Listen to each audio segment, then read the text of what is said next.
Last week, a wild finish in the Lights feature led to JP Defino bringing home both Futures and Lights feature wins, thanks in part to Robbie Kirtley running out of fuel in the final corners. With our inaugural Futures race now in the history books, we now turn our attention to the Midwest, here at the Virtual Iowa Speedway for our second round of the NASA Rallycross season. Buckle up and get ready for round 2 here at Iowa Speedway.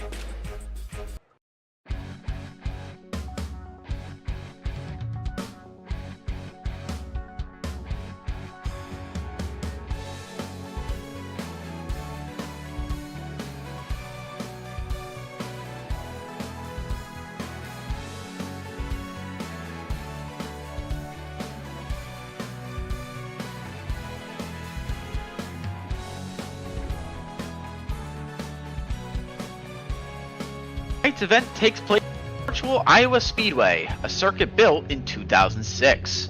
The North American Simulated Auto Racing began hosting events here in 2018B. At 0.66 miles and 9 corners, 2 to the right, 7 to the left, the lap begins with a tabletop jump before the double apex of turns 1 and 2. Joker decision on driver's right cuts 11 seconds off the lap time and gives you plenty of speed into the penultimate corner. On the regular course, the dirt transitions to asphalt, and it's very easy to overdrive turns 3 and 4, use up all of the asphalt to the paint line on driver's left to enter turn 5. Turn 6 is next, one of the toughest hairpins in NASA Rallycross, onto a short burst of the oval. The final 2 corners before the jump ends the lap here in Newton, Iowa. In NASA Rallycross, our format is as follows. We are finishing open practice now, which leads us into a 3-lap single-car qualifying that splits the field equally into 5-lap heat races, with the Joker lap taken once. The top 2 will transfer to the feature automatically, and the winner will get 3 bonus points, and the runner-up will get 2. The rest of our drivers will be sent to the semifinals, also 5 laps with 1 Joker lap. The top 2 transfer to the feature, and the winners will receive a bonus point. This sets our grid for our 10-lap feature race, where points are awarded and trophies are handed out. Unique to NASA Rallycross, 2 Jokers are taken during the feature, and the top 3 finishers from the Futures feature tonight will get to qualify for our Lights event coming just after this. The first season of the NASA Rallycross Futures continues tonight, live on the Automotive Sports Network. With Victor Vallee in the production truck, and also next to me in the commentary box, my name is Ethan Halsey, as we welcome you to Newton, Iowa.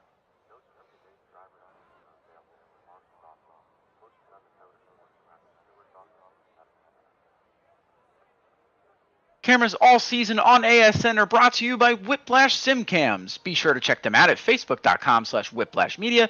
Thank you, Andrew Cardinal IV, for your continued camera support. The intro music for the NASA World feed is produced by Alex Abetti. With that, let's bring Victor Vallee into the booth here. Victor, with all the craziness that we saw in last week's event, do you expect to see another double winner here tonight? Probably not with the return of Josh Mertz and Kieran Lifflander, but to say it's still definitely not out of the question. JP Defino did sweep both races last week, and we saw Robbie Kirtley run out of gas coming up to the final corner of the event.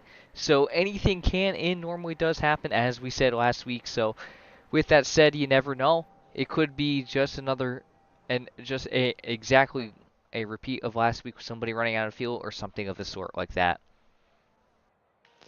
And with that, it's worth noting we are quite a way here, it looks like, through qualifying. It looks like only 30 seconds remain here. So currently, Zachary Goddard in the 29 car sits on pole as we speak. A 38.251 is enough to set the fastest lap. Eric Kaplinger right behind him with a 38.282. And Tom Grady rounding out the top 3 with a 38.386. Looks like we have 17 cars here tonight. A fantastic turnout to see here for the NASA Rallycross Challenge. Always great to see a bunch of newer faces on the block here, especially tonight. I know it looks like we have a couple of new drivers from last week, so eager to see how that will play out tonight as we get set for our first heat. Check out the grid for heat number 1. Zachary Goddard will be starting on the front spot here with JP Defino starting second, Jeff Cartwright in third, Dylan Babcock fourth, Ed Boyles in 5th, and Stephen Moreau will round out your grid.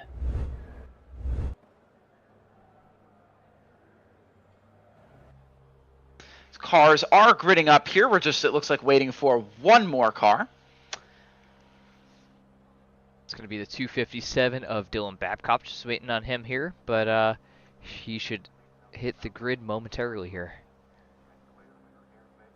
So we wait on that. As you see right there, that orange and white car, that is your pole sitter. That's the 29 of Zachary Goddard, saying the fastest lap in qualifying. He was relatively competitive last week as well. Ran into a little issue, unfortunately, in the last chance qualifier that prevented him from getting into the feature. As all cars are gridded, we are getting ready for the lights to turn off. And green flag flies. We are racing here in Iowa. Great Cars start will for jump Goddard. right into that tight turn there. And it looks like the 29 of Zachary Goddard will jump out to the early lead so far. Oh, a little bit of contact there. Car around. Looks like that's the 55 of Jeff Cartwright. Oh. And even more collisions. There's Moreau going around along with Dylan Babcock in the 257. Chaos early here in Iowa. And Defino's going to take his Joker on the first lap, get out ahead of all of that chaos.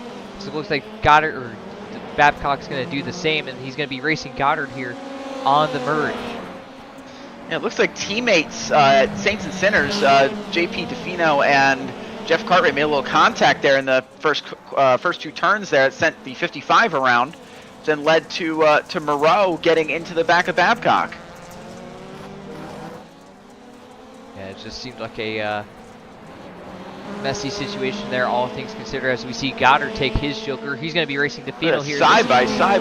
What a power move around the outside. The 29 of Goddard getting back to lead, but Defino down to the inside, nearly making contact between the two drivers. Respectful racing there between the two. That could have been both of them turned around there with Ed Bullis Jr. right there, hot on their tracks. Fantastic racing up at the front so far. Defino, your defending winner of not just Futures, but also Lights last week. He seemed to be pretty quick in Futures, had no issues there, but Lights was definitely a bit of a challenge. Had Robbie Kirtley run out of the gas in the final two corners to pull off the sweep. Well, we'll see if he can get it done again tonight. Right now, he is in a transfer spot to make the feature. So Defino's right there. You got Boyles right on his tail too. So this is the battle for the transfer spot right here between Defino's and Boyles. Let's see what Boyles can do here. Defino hitting his marks. Goddard way wide. Oh, Goddard way wide, almost into the grass. It's going to open up the door for the 845 of Defino, who's not quite going to be able to get to the inside yet. Goddard going to hit the turtle there, and that'll definitely open up the door. Defino to the inside and to the lead. Now let's see if Boyles can take the spot as well. Oh, Boyles was thinking about it into the hairpin there, thought better of it. But he's not done yet. I don't think this is far from over at this point. Well, this deep into that hairpin there is Boyles making a little bit of contact. Now he's going to go down to the inside. Let's see if he can get around Goddard. Bargy right here. Let's see what they can do. Boyles trying to hang it around the outside. Can't do it there. This is the final lap of this heat with a fantastic battle for the transfer position. Currently, Zachary Goddard in the 29, your pole sitter, holds on to the spot, while Ed Boyles is all over his rear bumper, trying to get into the feature. Oh, he hit him. More contact into the hairpin. They tap at least twice there.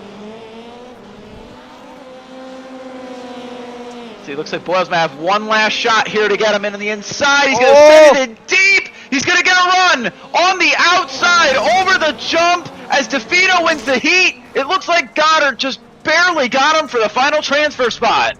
By just about a tenth at the line, half a car length in it there. Goddard's going to hang on for that transfer spot. Boyles best of the rest here, just barely. Wow, what a fantastic battle to end that heat. Wow, indeed. Wow. That was incredible racing right there to start out our night. The rest of your grid, Ed Boyles in the 38 is third. Jeff Cartwright will bring it home fourth. Dylan Babcock fifth. And Stephen Moreau will round out the field here in Heat 1. As looks like they're just finishing up here. And let's get set for Heat number 2. Let's hope it's as eventful as Heat 1 was. Your lineup for this heat, Eric Kaplinger starts at the front in the 277. Matthew Grove will start in second. Klaus Kretzinger in third. Eric Dubois in fourth. Chris Luna in fifth, and Tal Bronstein in the 7 will round out your 6-car field. And the lights will drop, and we are green. Kaplinger with a strong start on the inside. Grove going to try to get as good of a run as he can here, but it's not going to be able to really get much going there. The 277 out to the lead. Yeah, great start there. Absolutely commanding start by him there, as we see a couple guys in the back there just get a little bit squirrely, but everybody hanging on. Looks like your top two are going to go for the Joker right out of the gate. This top two will Joker try to get out in front of this field, try to gap themselves as much as possible. Really good battle here, though, for third between Dubois in the triple zero. Contact. He's going to get turned around by the 77 of Krintzer. My goodness, that's a tight corner, that hairpin there. I know that's very prone to get contact. Yeah, that's 77 across Greaser. He's one of our newcomers in the Future Series here. I say it was just one of those racing deals from what I could see there. It's just kind of got in there a little bit deep, and that's all it takes sometimes to get someone turned around when they come across your nose like that. It's just bad racing deal all around, unfortunately. Absolutely. Dubois in the triple zero. Going to have his work cut out for him now. He was very fast last week at Sonoma. Did make the feature, so he's definitely going to have his work cut out for him this time if he's going to try to make it. And as the 7 of Tal Bronstein takes his Joker. Well, he might have got a slow down. Very slow on the outside line. Oh, he's way wide in there, and he's going to slide it around, and here comes the 77. Those guys. And a little bit of contact there. 7 going to get very squirrely and very nearly dumps it over on the jump, but look, did he make contact with the 86 of Lunin there? He did. My goodness, there goes the 77. He's going to take his Joker this time around. Yeah, not quite to Grove here, so it looks like it's going to be... We got a good battle for lead here brewing between the 472 of Matthew Grove hunting down the 277 of Eric Kaplinger, and I apologize, the 472. I don't know why I said the 457, but Kaplinger currently still holding on to the spot. I believe both have taken their Jokers here, so it's just a matter of who's going to have the faster pace. Grove, that last lap was a little bit slower than a Kaplinger by about a second and 2/10. Seems like these guys have kind of been trading blows between lap times here, so fastest lap for Grove at 38.59, Kaplinger 38.777. Chris Lunin takes his Joker here. He'll complete his strategy. All strategies now complete. The 7 of Tal Bronstein is now in pit road after encountering trouble there with Chris Lunin on the jump. As we come on to our final lap of heat number 2, Klaus Kurtzer here, he's going to really have to try to pick up the pace here if he was going to catch Matthew Grove. It's going to be a tough gain for him here. Yeah, I don't think it's going to happen here, unfortunately, for Kurtzer there. I think it was just a little bit too late there, especially after that contact with the 000 of Eric Dubois. And that's going to be all she wrote, and he's going to have to go through the LCQ tonight. As Eric Kaplinger rounds the final hairpin over the jump, a commanding win for the 277 as he will move on to the feature. Joining him will be the 472 of Matthew Grove.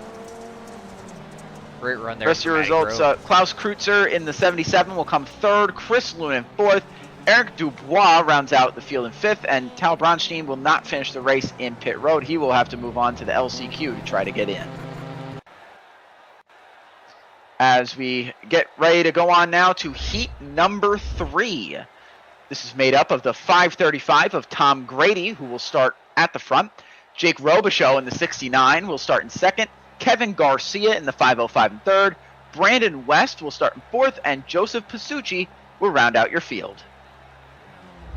Kevin Garcia looking to having a much better week this week after unfortunately encountering 2 penalties last week with some issues with Jokers. Hopefully this week will be a little bit of a better result for him. I was about to say, just a reminder, he did take the Joker twice at Sonoma last week. That does it's an automatic part from the event, and unfortunately he did that in that heat, so he had a very early night there as everyone's on the grid and ready to go here. All cars are gridded. We're now going to let the lights drop, and we are green. Grady gets a fantastic start, and once again to move over its speedy time car right out in front of a Slapex car for the 2nd heat in a row. Oh, it looks like the 505 of Garcia not quite going to let that happen. He's going to be side by side here with Grady. Looks like Grady's going to clear him. Yeah. And now here goes Grady. Oh, here he goes. Robichaux now going for the lead, and smartly Grady will take his Joker to try to get away from him. interesting to see how this works out. Can Garcia stay with Grady, and how is this going to come back out on the Joker merge here for these guys, as we see Grady and Garcia already completing lap 1 as Robichaux only to that hairpin. That's how important this Joker is. It's such a huge delta for these guys, so it's a very powerful Joker. Yeah, nearly about 11-second gain that it gives you over a normal lap. That definitely goes a long way. Let's see if Robichaux is going to Joker this time. He will not. He's got clear track and pedal. No one is going to. Might as well keep it. Looks like the 535 of Tom Grady is pulling away here from the 505 of Garcia. This will be the second heat win of the night for move over at speedy time, if Grady can get this done. Kaplinger won the last heat as well in the 277, the same paint scheme. Yeah, it's really hard to tell those cars apart. I think it's the rim color like before with that, so that's how you're going to tell those guys apart for the most part. As the 69 Robichaux rounds turns 1 and 2, he still will not Joker, probably smartly, as he still has wide open racetrack. Kind of keep Grady guessing here as to when he's going to take it. Not only that, but he just reset the fastest lap of the event so far here at 38.803 that time around. That's right there on Tom Grady's pace, and he was right on his back bumper when they had that Joker split on the first lap, so it's going to be close between these two. And Tom Grady takes that fastest lap right back, a 38.634. What a blazing lap for him as we go into lap 4. And Robichaux puts down a 38.719, not too far behind. He's going to save that Joker for the final lap here. I think he may have something here for Grady. If not Grady, he's definitely going to get Garcia here on the Joker merge. As Joseph Pasucci in the 015 will take his Joker this time around. So far it is Jake Robichaux who has not taken his Joker, along with Brandon West in the 888. They still have to take their strategies. We come on to the final lap here. Yeah, Grady by and far right now leading this event. Grady seems like he's got to be fine. I'd be more concerned about Garcia. It seems like I think Robichaux would certainly get him here once he takes his Joker. We're going to go ahead and follow along here with Robichaux. Here he goes, taking his strategy. Robichaux through the Joker, and indeed he will come out almost right behind Grady. He's going to go down to the inside, using the momentum from the high end of the bank, and we'll get right around the 575 of Grady. As they come around the final corner over the jump, Jake Robichaux will win heat number 3, and Tom Grady will be moving on to the feature event. Now that was expertly done by Jake Robichaux. Look at that, Garcia actually got passed for 4th as well. Brandon West, who jokered on the last lap, was able to get 3rd. Garcia will come 4th, and Joseph Pasucci will round out your heat event. All right, now it looks like we have 2 last chance qualifiers here coming up for you. 3 will make it from each event here. So in last chance qualifier number 1, the 38 of Ed Boyles starts up front. Brandon West in the 888 starts 2nd. Chris Lunan in 3rd. Dylan Babcock 4th. And Joseph Pasucci will round out this last chance qualifier. All right. There are only 3 spots to grab and 5 cars. Only 2 drivers from this heat will be being sent home. Let's see who's going to be able to take this feature. As the green lights will drop, we are rolling here. And it looks like Lunan gets a great jump on that inside. He might have something for Boyles, but not quite. Boyles kind of gave him a little bit of a lane there, but was able to hang on to the lead here as we start lap 1. Oh, so Lunan will clear Brandon West, though, for the 2nd position. A little bit messy there, but everybody's cleanly through. No contact, no Jokers on the first lap. Someone just jumped one of the turtles in the back of the field there. Was Pasucci. That was Joseph Pasucci, it looks like, in the 015. Or, no, excuse me, that was Dylan Babcock in the 257. That black and red car.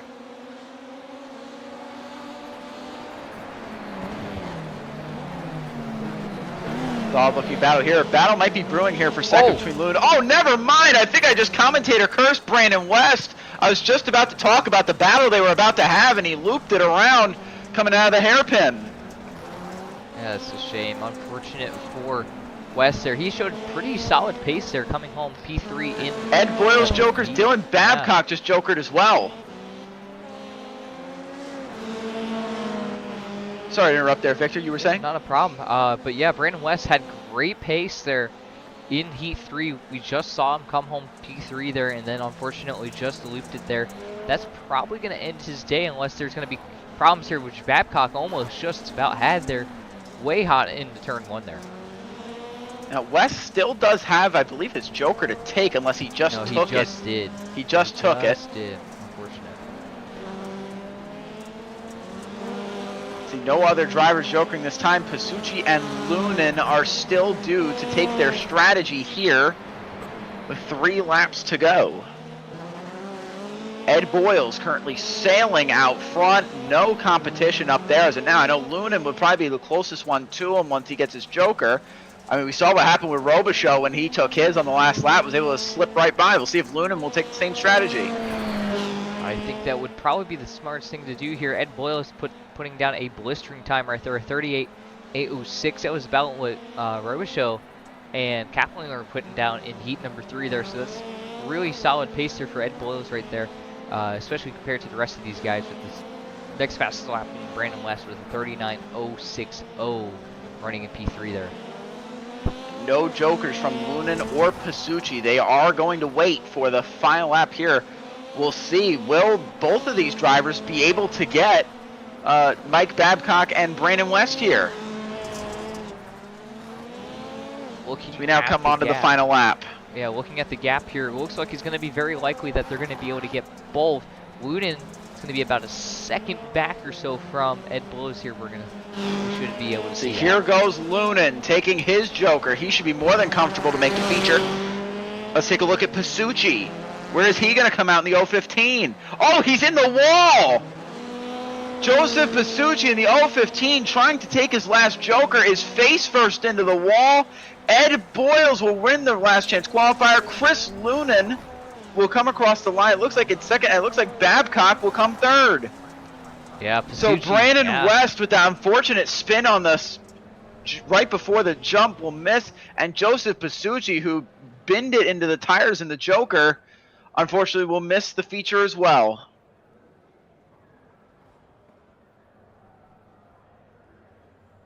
And we couldn't even get a replay on Pasucci or even look at his car before he towed that thing back to the pits. Unfortunate moment there for Pasucci there. So he might have had a shot there to get Dylan Babcock. Just a tough string of events there as we head on now to our second of our last chance qualifier. So Klaus Kreutzer in the 77 is starting off at the front here. Jeff Cartwright, Kevin Garcia, Eric Dubois, and Tal Branchi. As we are green, the lights are off, and it looks like we are 3 wide going in, and contact again. Kreutzer in the 77 goes around, and it looks like the 22 of Stephen Moreau makes contact as well. That's an unfortunate start there for Kreutzer there. Unfortunate for him, but while all that goes on, Kevin Garcia out here in the basically second place here behind Eric Dubois, who took his joker. You see him there in the background.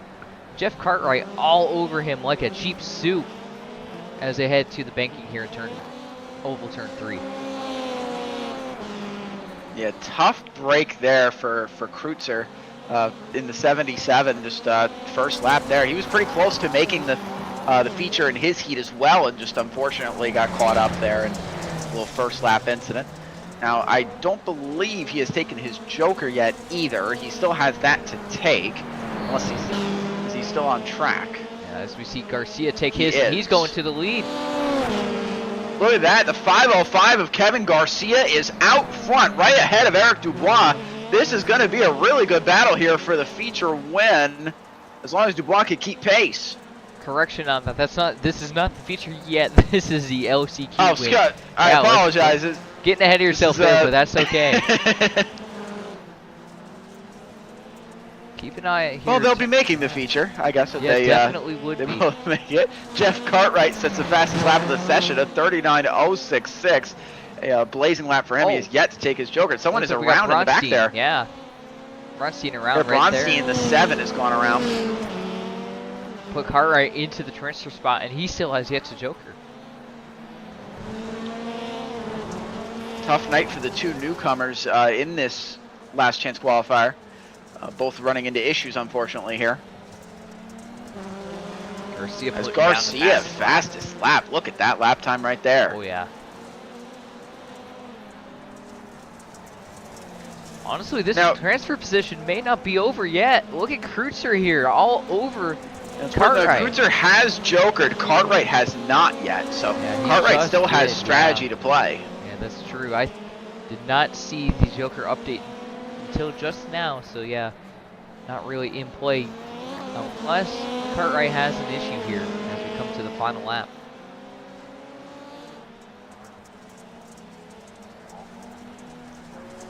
Here we go. So we have 2 more laps to go here. We'll see if Dubois has anything for Kevin Garcia at the front of the field, who seems to be the fastest car so far. Jeff Cartwright has not yet jokered. He set another fastest lap, 38.637. And he will joker this time. See where he's going to come out relative to the other top 2 here. And he's right behind the 000. Eric Dubois is going to sling right around him. Exactly what Jake Robichaux did in heat number 3 to win.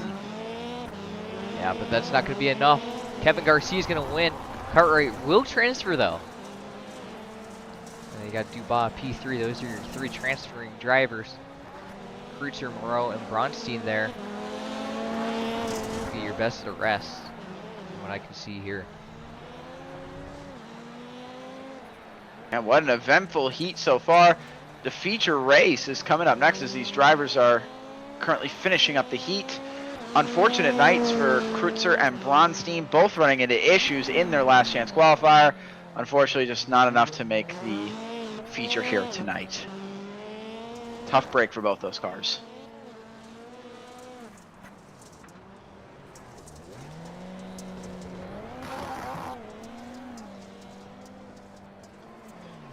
And with that, the drivers will now get their warm-up for the feature.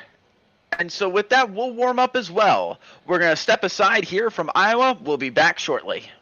You're so interesting. I love your browser history. I like that you're not hiding anything from me. By the way, nice IP address. I like your neighborhood. You are so special. This ad is just for you. I learned so many things from you. You are so generous. With your personal data. Switch on privacy, switch off trackers and viruses. Go to nordvpn.com. NordVPN. Safely be you.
Racing isn't easy, but experiencing it is.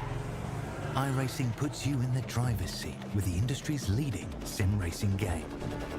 Drive on laser scan replicas of the greatest racing circuits from around the world. go head-to-head against other drivers chosen by skill-based matchmaking to ensure competitive racing at every level. Compete across all your favorite series. In officially licensed cars, engineered to deliver the most accurate driving experience possible.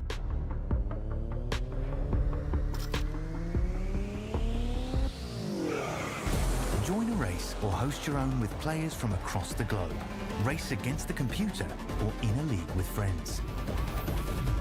Feel the thrill behind the wheel. Visit iRacing.com.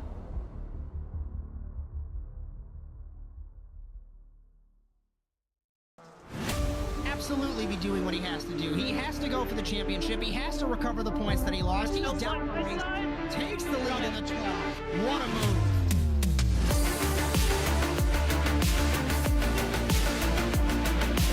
And he takes the lead and holds it. Side between these two in turn one. This is going to get spicy.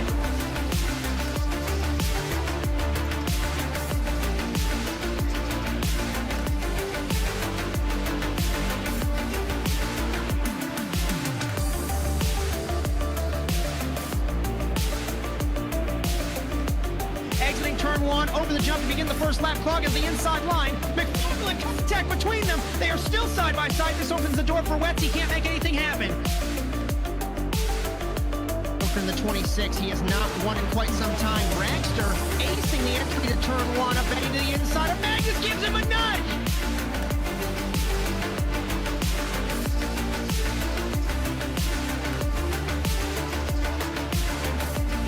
Grip strip on the inside, Phil. Wetz had a little bit better run, but looks like Robbie's going to hold his spot.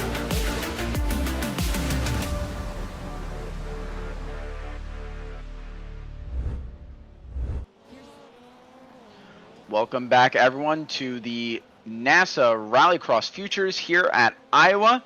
Round number 2 of our season is getting ready to get to its feature race, as we had a very eventful 3 heats and 2 last chance qualifiers that lead to 10 drivers qualifying for the feature here tonight.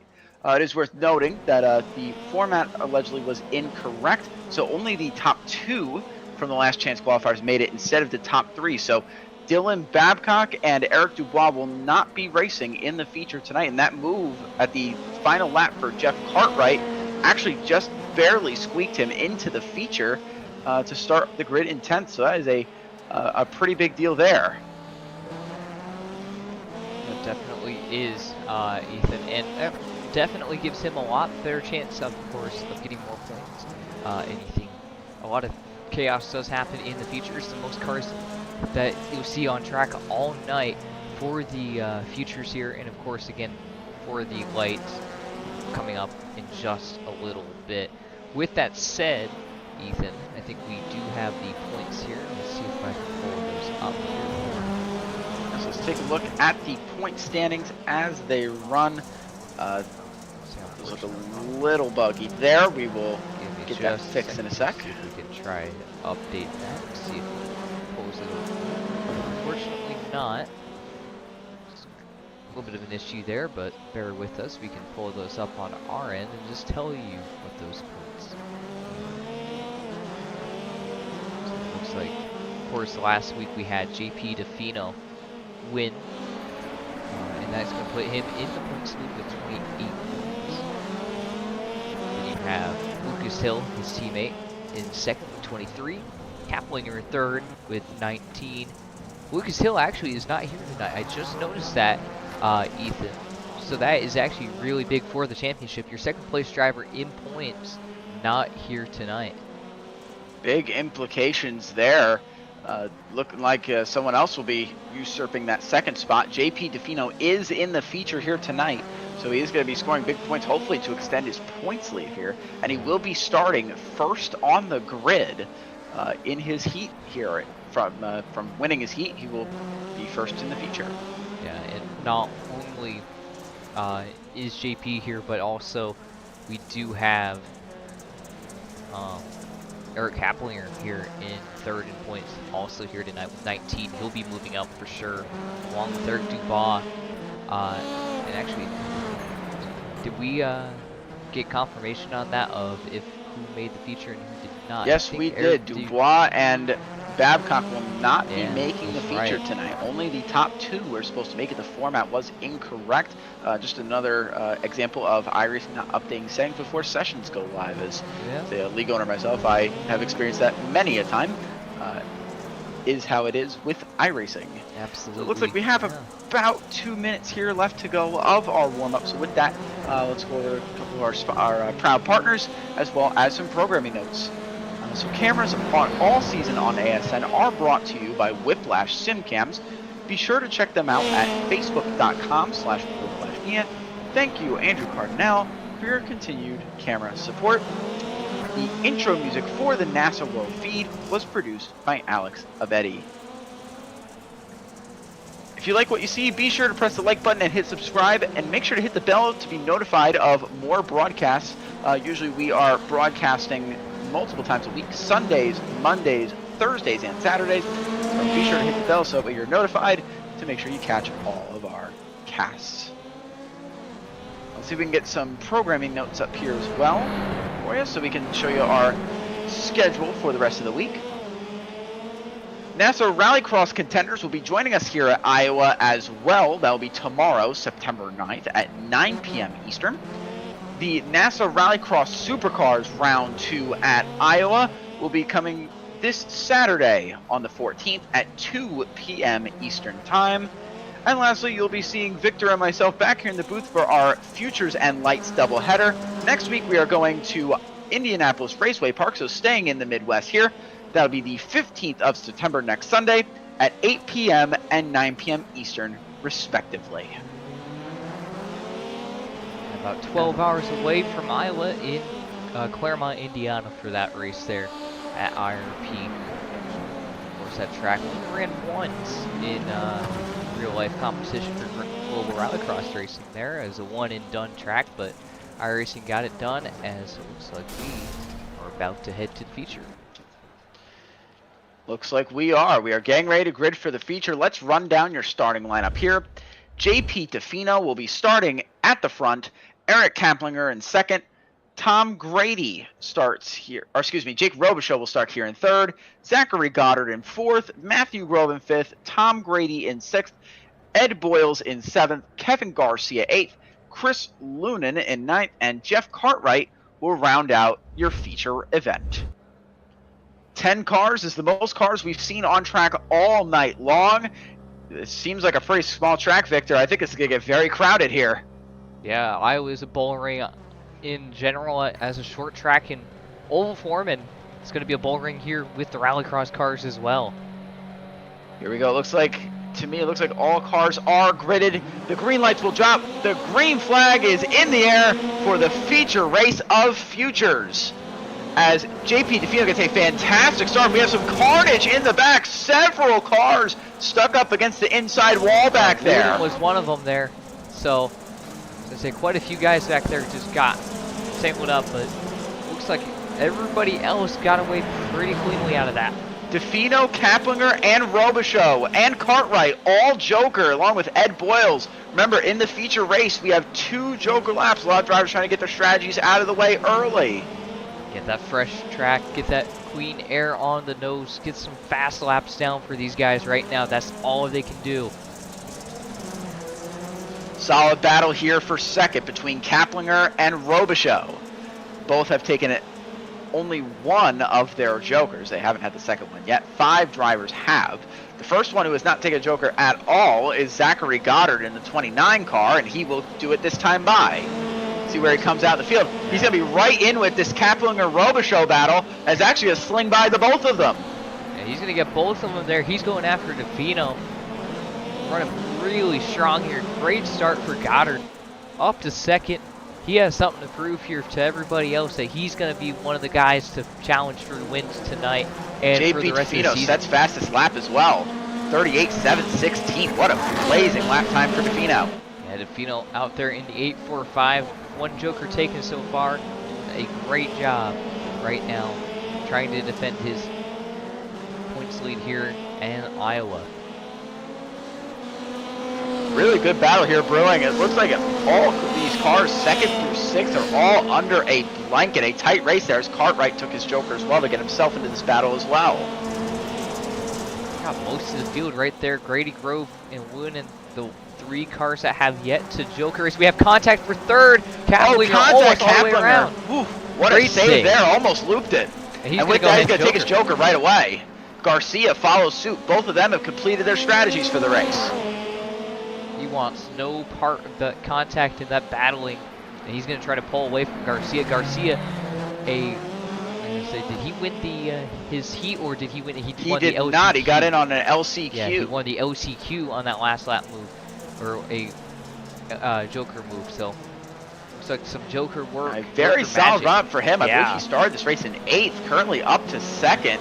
Solid run as Defino hits one of the turtles, jumps up quite a bit. It's going to slow him down just a little bit, but that might be enough to make a difference. Defino comes out of his 2nd Joker, and oh my goodness, well, he is pretty clear there of Kaplinger, yeah. That contact with, I think it was Robichaux that Kaplinger had, definitely slowed him down a bunch, and then also being behind Goddard there also was just enough to give Defino the lead here, and it looks like he's going to be Defino's crazy race enough. to lose. I can't believe I'm saying this. JP Defino's coming up on lap traffic. Chris Lunan and Matthew Grove, who have not jokered yet, are still sitting here at the back of the field, and JP is not that far behind them, so not clean air for that 845 car. You can see him right there, and you can see the lap traffic we were just on. Not too far now. These guys got to get a move on as we see Goddard go for his 2nd Joker into 2nd place now, and he's closing in on Defino just a little bit here. His strategy is complete for both these cars. Defino hoping these 3 cars in front of him Joker soon, as they're definitely going to start affecting his lines. Yeah, definitely neither of them do Joker here, so this is going to be interesting to see how Defino plays this. Definitely, it's never good to be stuck in traffic, and you wouldn't think in Rallycross you have too much lap traffic, but when you Joker twice, it's 11 seconds per lap. All of a sudden, you have cars right in front of you. Yeah, 11-second lap, or 11-second Joker, 22 seconds total in a 40-second lap. These 2 guys had a little bit of problems earlier on in the race. That's why they're so far back here. They were caught up in that first lap mayhem there, so normally you wouldn't have any kind of traffic, as you say, but circumstances definitely still did no not Joker play. here for either car. This is gonna be really interesting here. Defino, I'm wondering if he's begging on the radio. He's telling these guys, hey, come on guys, take your Joker. Get out. Well, you know who's liking this right now? The 29 of Zachary Goddard, who's gonna be able to attempt to close in here with traffic sitting in front. So I would imagine when coming to 2 to go, they should be Jokering this time. Look at this. It looks like we got a good battle here brewing up for 3rd. Yeah, I got Kaplinger and Robichaux. These 2 had contact earlier on. Kaplinger took that Joker, got back out in front of Robichaux there, and he's going to try to drive away once Both again. Both cars will Joker this time by. Defino finally has a clear track he's been wanting for the past couple laps.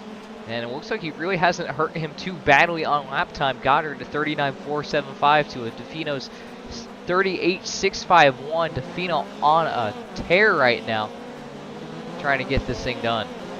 Solid battle here brewing for 4th place. Jake Robichaux, Kevin Garcia, and Jeff Cartwright all in a line. Look like they're going to have a really good battle. Got like the top 3rd place on back. Oh, Garcia's squirrely. I think he might have hit the tires there on the inside. Oh no, what a catastrophe right there for Garcia. Man, look at that line from Robichaux. He really kicked the back end out right there. Yeah, he's going for it. He wants that podium, but I don't think he's going to be able to catch Kaplinger here. It's worth noting on the final lap here, the top 3 will get to race in our lights event very shortly. So some implications there is Tom Grady. Tom Grady with out taking of nowhere. his strategy late out of nowhere will slide past his teammate Eric Kaplinger. JP he's going for it. Comes over the jump and wins the Futures feature. Zachary Goddard 2nd. Tom Grady rounds out your podium after issues early. Will Joker twice at the very end of the race and is able to get past the 277 of Eric Kaplinger, his teammate. He's going to get to race lights.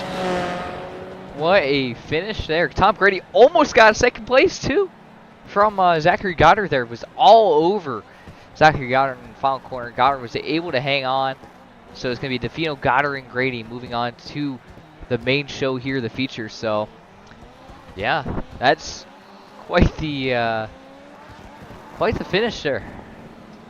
Yeah, definitely. That was a great finish. And JP Defino will get to keep his orange plate for another week, as he will win his second consecutive race. The points leader will extend his points lead. Zachary Goddard gets the silver. Tom Grady will round out your podium with that fantastic strategy at the end of the race.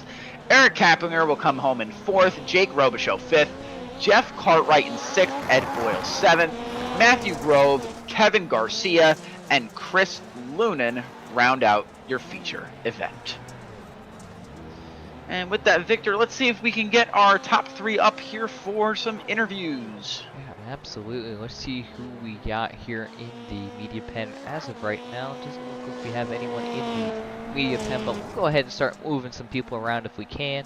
Let's see if we can pop Tom Grady up here to the media pen along with JP Defino. I do not see Goddard in our Discord server at all. If he does watch this back, he's definitely welcome to sit in a channel, ask a admin to make one for him, and he can get an interview next week if he decides to finish on the podium. So we'll move these 2 guys up here and go ahead and start with Tom Grady here. Ethan, let's bring up our 3rd place finisher, Tom Grady. Tom Grady, this is Ethan and Victor in the ASN truck. You got us? Good. What a fantastic race there for you. Just talk me through that, your late strategy. It looked like you didn't take any of your jokers there until the final 3 laps. Ends up bringing home a podium for you. Take me through your strategy there at the end of the race to get you up there.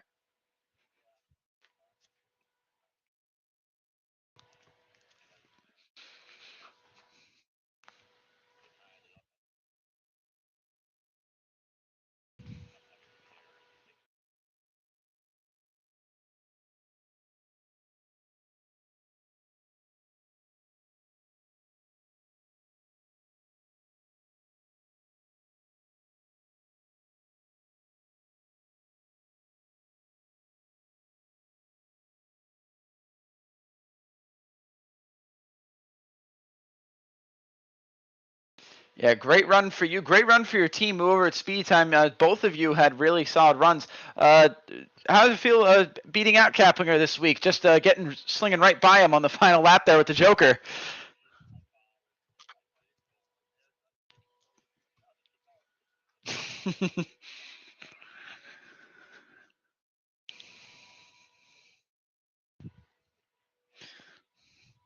Definitely a great result for you guys. Hopefully Brian Soares watching on, hopefully proud of the result. He'll be racing shortly here in lights. And so will you, which is a nice, fantastic perk of being on the podium. You'll get to race the lights. Who would you like to thank here tonight for your podium?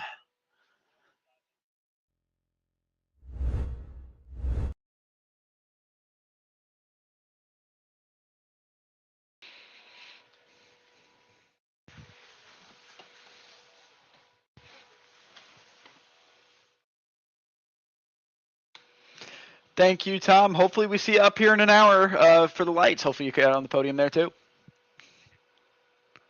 All right, that was Tom Grady, our 3rd place finisher. And with that, why don't we bring up our winner, JP Defino. JP, this is Ethan and Victor in the ASM booth. You got us? Well, here you are again for the 2nd week in a row in futures. Maybe a little bit less dramatic than it was last week. Just take me through your race here tonight. You looked pretty fast, both in your heat and in the feature tonight. So basically in the heat, it was just get out strong, and I jokered, I think, first lap, just so I could have clean air and not have to battle anyone. And I just have a good consistency, luckily, at this track. And for the feature, the 2nd joker I only took that because I started messing up on the first turn. And I'm like, I don't want to have any repeats, so shorten the track, and then I can go back with another strong track lap time. Definitely a great result here for you tonight. You'll get to race the lights here once again. You think you got a good chance here to double up like you did last week? Oh, I don't know if Mertz and Kieran are there. There's it's slim to nothing. And Brian Sawyer, of course, is wicked fast as long as he doesn't hit a wall. Yes. Look like a solid night here for Saints and Sinners. You and Cartwright, both in the feature, both had solid results tonight. As a team owner, take me through your thought process, how you guys are looking out for the team standings here. It looks like Move Over at Speed Time had a good night, too. Yeah, also, Ed Boyles is on the Saints and Sinners as well. Yes, Ed Boyles. Yeah, I definitely remember that. Don't worry. Basically, I mean, unfortunately, Lucas was not able to race because he was a little late. But I mean, he would have been a good contender to race tonight as well. And so Jeff is pulling in points for the B team, and Ed and I and Lucas would be pulling in for the A team. And basically, it's just try to avoid as much traffic as possible and be consistent. Yeah, I know you had some lap traffic to deal with there at some point during that race as Lunan and I believe it was Grove weren't Joker. Dig me through your thought process there. Were you yelling at them over the radio to finally take the Joker so you didn't have to sit behind them? Yeah, no, on the radio I was definitely like, I hope these guys Joker really soon because I'm approaching quickly. And then finally, right when I'm starting to get on their bumper, they jokered, so I got real lucky there. Yeah, small track, definitely prone for that. Well, who would you like to thank here tonight, JP, for your win at Iowa? I'd like to firstly thank my wife and kids for putting up with me being on the rig. I would like to thank Saints and Sinners Automotive, Tomioka Racing, Yellow Speed Racing, and Supreme Performance for my sponsors, and then of course TWRS for supplying tunes to our guys as well for the races that we're allowed to use them in. That's wonderful. Well, JP, hopefully we see you up here in about an hour for the lights race. Good luck tonight. All right, thank you. Actually, that was our winner of the Futures feature, JP Defino.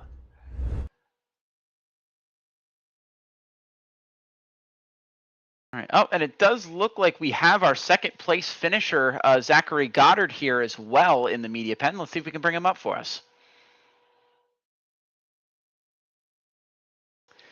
Zachary Goddard, this is Ethan and Victor in the ASM booth. You got us?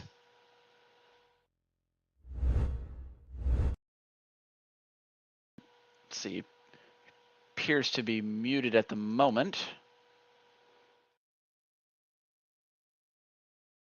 Zachary, this is Ethan and Victor in the ASM booth. You got us?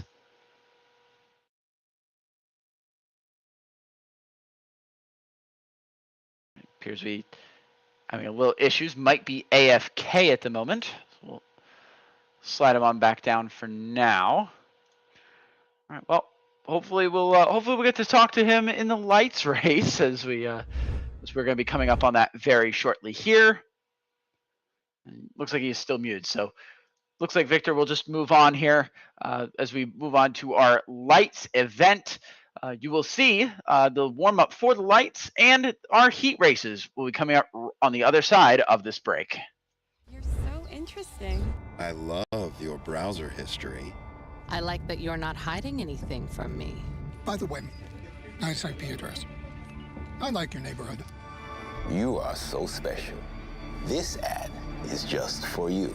I learned so many things from you. You are so generous. With your personal data. Switch on privacy, switch off trackers and viruses. Go to NordVPN.com. NordVPN, safely be you.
Racing isn't easy, but experiencing it is.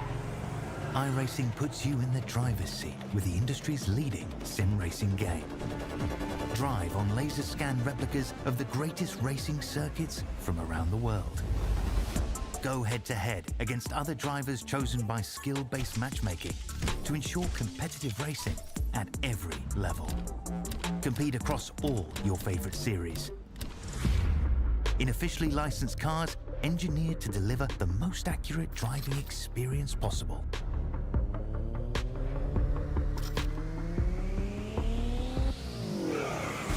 Join a race or host your own with players from across the globe. Race against the computer or in a league with friends. Feel the thrill behind the wheel. Visit iRacing.com.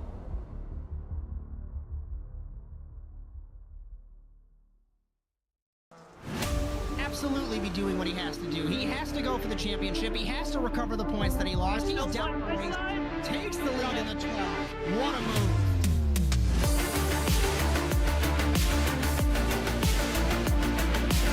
And he takes the lead and holds it. Side between these two in the turn one. This is going to get spicy.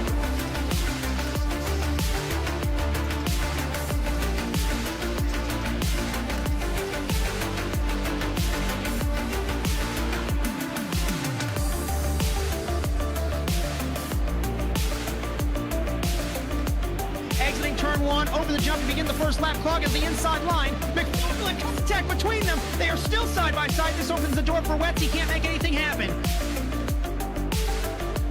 Over in the 26, he has not won in quite some time. Dragster acing the entry to turn one, up heading to the inside of Magnus, gives him a nudge.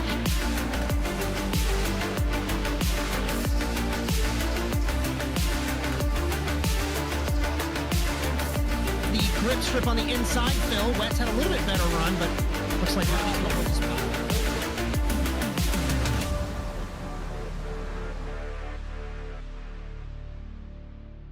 You're so interesting. I love your browser history. I like that you're not hiding anything from me. By the way, nice IP address. I like your neighborhood. You are so special. This ad is just for you. I learned so many things from you. You are so generous. With your personal data. Switch on privacy, switch off trackers and viruses. Go to NordVPN.com. NordVPN, safely be you.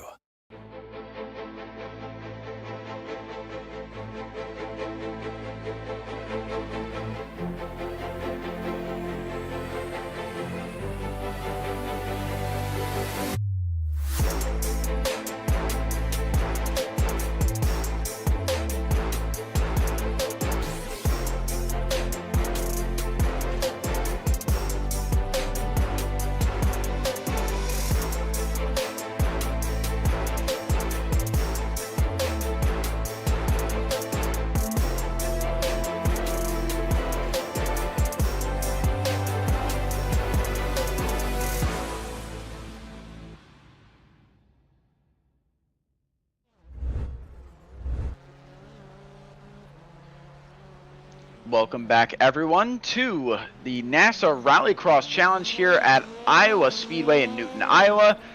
With Victor Vallee in the production truck, my name is Ethan Halsey. We welcome you back to Iowa for now our lights event. We just got done with the features. In case you missed it, JP Defino brings home his second win in a row. 2 wins to open the season. Certainly a strong start for the 845. He will now try to go for the double once again tonight, as he did last week, although he's got some stiff competition to go up against.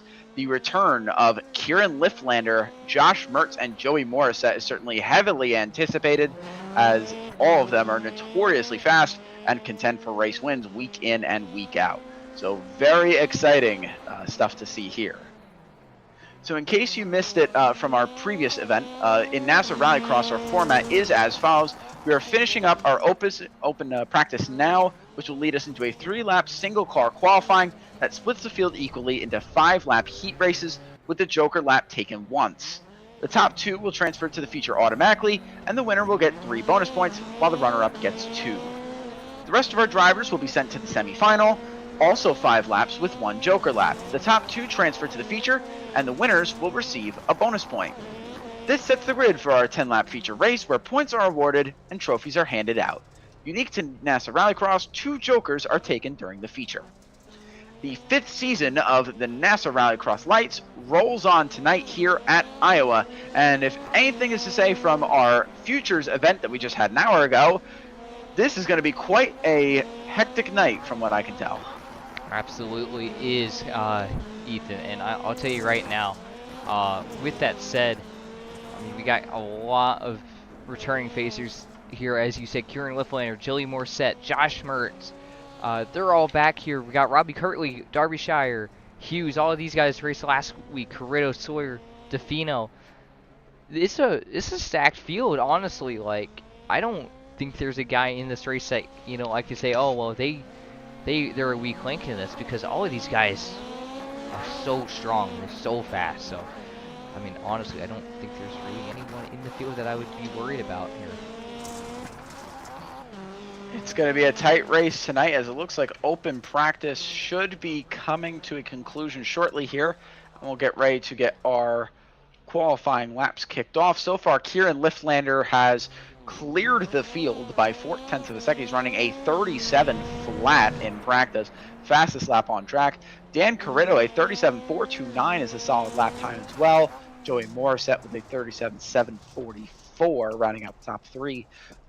Relatively close. It looks like everyone here within 0.6 of a second outside of Lifflander. So outside of him, it's pretty close between everybody else.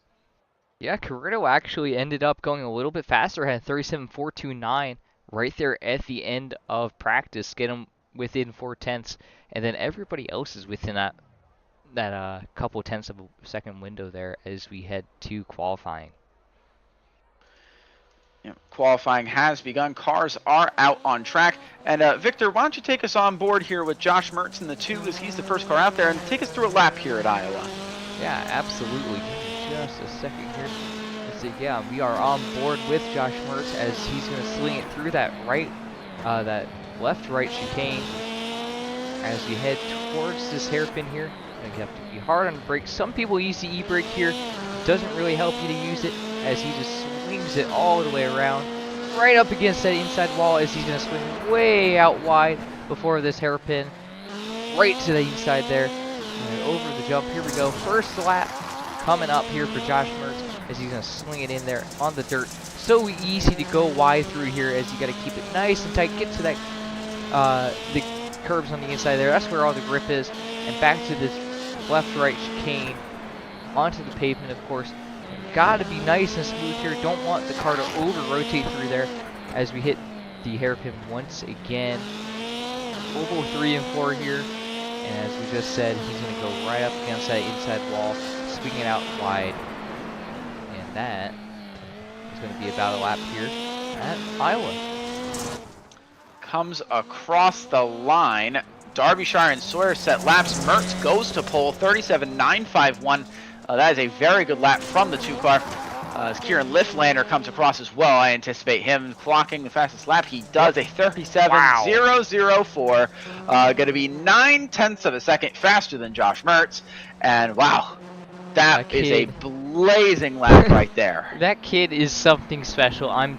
You know, it's just incredible to see what he can do week in and week out in these rallycross events. I just got to give it up to him, man. It's just insane what he does. And with that said, I mean, honestly, I really wish we had a pro iRacing Rallycross series again. I mean, I guess this is probably the closest you're going to get, really. I mean, besides maybe like a Racecraft or somebody like that, to having your pros all in one spot here. Kieran Lifflander, you know, fastest of the fast, week in, week out, even in the supercars, which we'll see on Saturday at 2 p.m. And of course, the Contender Series tomorrow night at 9 feeds right into that. First and second place is currently separated still by 0.9 of a second. No one's even within Kieran Lifflander's zip code here. last race's winner, the Futures winner, Gerald Defino, just ran a 38.134, a solid lap. He comes across to take his second one. It is going to be slower. He's currently sitting 6th on the grid. I know he didn't qualify too fast last week either, but managed to get into the win thanks to what happened to Robbie Kirtley.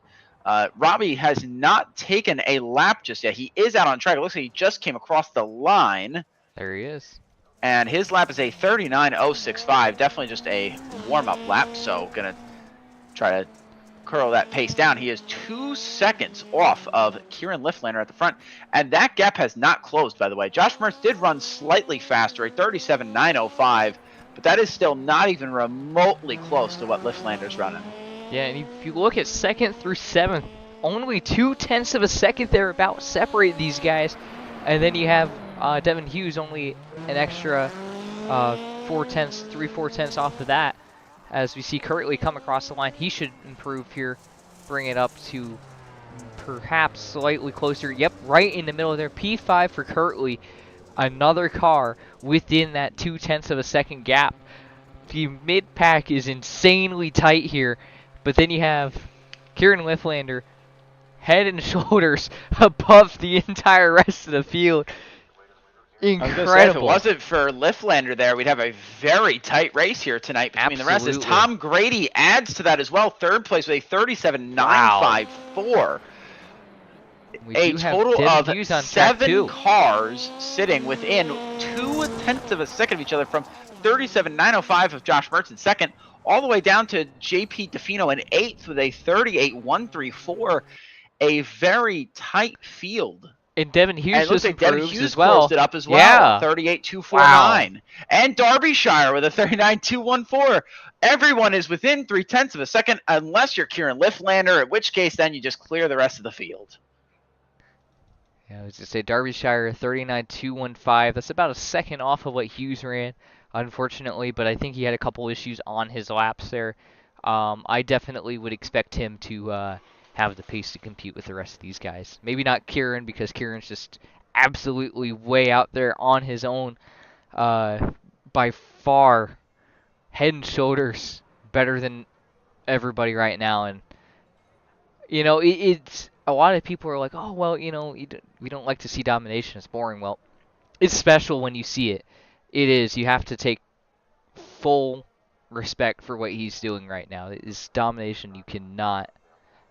You absolutely cannot say anything less than that. It's just incredible to watch.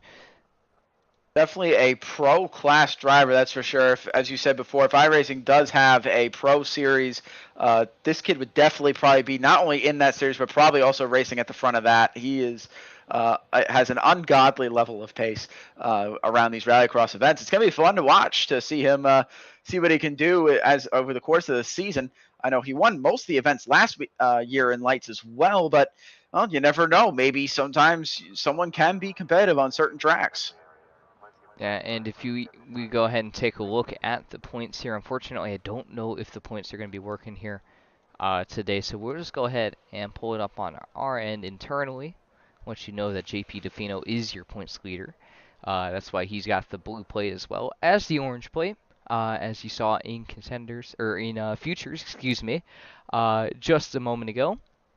Devin Hughes in 2nd, Carrito 3rd, Kirtley 4th after running out of fuel in the feature. Lucas Hill, who's not here this week, 5th, Brian Sawyer 6th, Jeff Cartwright 7th, Dubois 8th, Kaplinger 9th, and Derbyshire rounds out the top 10, with Saints and Sinners Racing leading the Constructors' Championship with 47 total points. And it is worth noting we have a 10-car field here tonight. Unfortunately, Zachary Goddard, who finished 2nd in the Futures event just a couple moments ago, unfortunately was not able to make this event, an unfortunate turn of events there. So only 2 cars from Futures were able to graduate up into the lights. That would be the 845 of JP Defino and the 535 of Tom Grady. Qualifying looks like it has about 20 seconds left on it, and then from there we will get ourselves to our heat races, which I imagine will be 5 cars each since we have 10. 2 cars from each of those heats will make it automatically to the feature event. So it's going to be fun. We're going to see if, well, I imagine Kieran Lifflander would win his heat here, but it's going to be a great battle for the rest of the spots. As we come here to the grid for heat number 1, let's go over your drivers here. Kieran Lifflander, of course, starts at the front. Tom Grady will start second. Dan Carrito third. Joey Moerset in fourth. And Devin Hughes, both of those last two are JC Simsport cars, round out the heat field here. So we are waiting for a couple more cars to grid. I believe the 20 of Kieran Lifflander is yet to grid. Oh, it just popped up. There he is. Looks like we should have everybody. As we get set for the lights to go green on tonight's event for the lights. Lights are green. We are rolling. Fantastic start there for Lifflander. As to be expected, a contact into turn 1. Morissette goes around. Tom Grady makes contact as well. I think someone went 3 wide into there. Yeah, it looked like it, and this works out really well for everybody not with the name of Kieran Lifflander. Everybody else kind of having a struggle here through turn 1. It looks like Morissette got the worst of it. Devin Hughes, Dan Carrito, these guys are going to be running for second place here with Tom Grady right there on their heels. With the Lifflander and Carrito both take jokers on their first lap, their strategy is now complete. The 60 of Devin Hughes and the 535 of Tom Grady in a fantastic battle for third currently. As Hughes kind of locked at the wheels lick there a little bit, makes slight contact. Hughes will go off at Joker, and honestly, that probably benefits Tom Grady, if not anybody else. I was just saying, Hughes coming out behind Carrito. Carrito gonna pinch him down, but not enough. These guys are gonna be battling. It's gonna be second. tight here. Hughes gonna around the outside and make a little bit of contact there, and that's just enough for Carrito to hold on to the spot. Oh, I don't think Hughes is gonna really take too kindly to that. I don't think so. He's got his nose in there on the inside. Ooh, and it looks like Carrito having a little bit of a connection issue there. Popped out for just a second. And Hughes is going to make a massive move. Wow. Look at that. Muscles his way around the 320 of Carrito to take second spot. Carrito ain't done yet. The only thing is, we have to wait for Tom Grady to Joker to see where everyone's going to fall out here. Carrito back down to the inside of Devin Hughes. He gets the spot. Hughes going to pull the crossover. Oh, contact again! Contact for the second time. You know Hughes isn't going to take that one lightly at all. Oh, and I think he's got to slow down as well because he missed the jump. Oh my gosh, that's got to be frustrating for Devin Hughes, knowing that he's potentially the faster car between himself and the 320. But unfortunately, I don't think there's really Tom much Grady you can do. is going to wait until the final lap to take his Joker. So we're going to see where he's going to come out relative to Dan Carrito. Now, keep in mind, Carrito and Hughes have been beating and banging so much, I think Grady, with all that clean air in the back, might have a shot to sling past both of them. It's about 11-second delta, 11.5-second delta. He's about, I don't know, about 9 seconds back right now. I think he's going to have it by a mile here over Dan Carrito. We come to the final lap here. Kieran Lifflander has, unsurprisingly, checked out from the field about 7 seconds ahead. He's already going through the hairpin. He's more than cleared the field. Good battle between JC Simsport teammates here as Grady will take his Joker and indeed clears Dan Carrito there for the second spot. Around the final corner, Kieran Lifflander easily takes heat number 1. Tom Grady will wait to take his Joker and will come out in second position after the early trouble. Great recovery for the 535. There you go, the off-road trucks driver there most of the time. That's where he cuts his teeth most of the time. Doing this for a little bit of fun and doing a really good job at it. P2 in the heat for Tom Grady. Yep. Dan Carrito, the 60 of Devin Hughes and Joey Morissette round out the field there. Heat number 2, JC Simsport driver Josh Mertz will start on the front. Brian Sawyer in second. Robbie Kirtley third. JP Defino, your futures winner, in fourth. And Austin Darbyshire, who is teammates with Kieran Lifflander, will round out the field. Looks like we had Defino on the grid for just a second, then he popped off. Oh, and it looks like, the lights are going to go. Yeah. He's going to miss the start. Oh my goodness, what an unfortunate event there for the futures winner as Mertz gets out clear and contact between Darbyshire is going to get contact. Sawyer's off the jump. contact between him and Robbie Kirtley sends him around for the Kirtley's second gonna week wait. in a row. Trouble for Brian Sawyer. And here comes Defino out of the pits. And Defino is roaring out of the pits, and he's going to catch up to both of them here. What Wow. a silly turn of events here for this heat. And Derbyshire looks like he's taking his Joker right here at the start. So give Austin Derbyshire the lead here on lap 1 with Josh Mertz in second. Who would have thought that would have been the start we had for our second heat of the day for lights competition? And just for those of you who didn't watch last week, as you know, Brian Sawyer ran into quite a bit of trouble last week as well. Had a trouble in his heat race that led to him, thankfully Eric Kaplinger letting him by, so he qualified into the feature and then proceeded to have contact on lap 1 of the feature going up the hill. So definitely an event that Sawyer would like to forget, and unfortunately not off to a good start here tonight either. As Josh Mertz took his Joker, he's currently in the lead. Derbyshire will hold on to the second spot. Defino currently sits third. I don't believe he is Jokered just yet. He has Jokered. He has Jokered, okay. So he is right now in position here to be the best of the rest, have the best bridge slot for the OCQ after missing the start.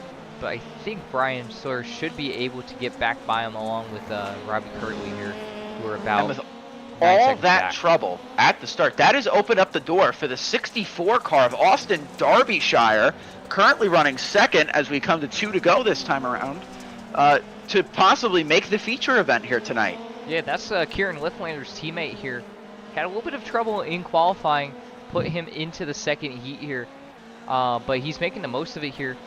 Of course, only 2 heats here tonight, so yeah, gonna have to make the most of them, and Derbyshire is doing just that. And Derbyshire looking to make his first feature of the year. Another driver, I believe, who ran into trouble in his heats last week at Sonoma. I don't believe he qualified for the feature, so this would be his first one of the season. Definitely one he'd like to get as Sawyer comes around, takes his Joker, it looks like this time by, and will get around the 845 of Defino.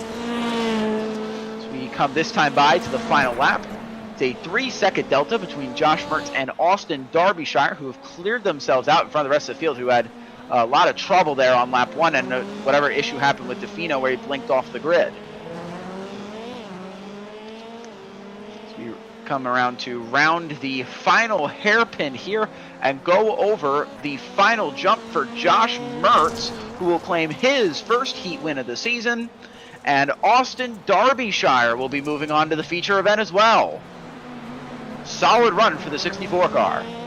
Absolutely. It looks like Brian Sawyer is going to bring a home P3 with Robbie Kirtley, P4, and Defino, who missed the start, P5 right there, right on their heels, even after missing the start there. A little bit of chaos in this heat. So it looks like Mertz and Derbyshire are the only 2 that made it out of here without any kind of big issues. And now let's head into our grid for the consolation.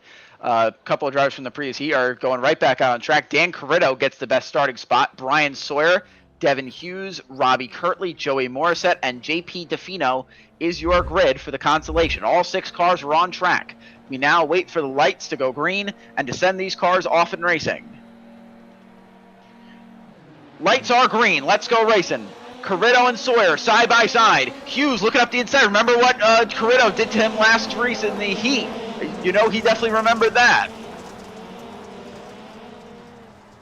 Sawyer going to jump out to the early lead. Hughes going right on down to the inside of Corritto. Let's see if he can make it stick. And contact, a little bit of rubbing there. Hughes muscling his way around Corritto. And contact. And more contact between Hughes and Corritto. Boy, they have not been able to stay away from each other all night. Got Magnus in those cars. I know the Saints and Sinners cars joked about last year having Magnus to each other. I think the Magnus in the 60 car this year with these 2. Oh my goodness, what a move! More contact, my goodness. Hughes is desperately trying to get by. He does not want Corritto finishing in front of him after what happened in that first heat. And look at that angle he was taking. He was definitely trying to send it there to the inside.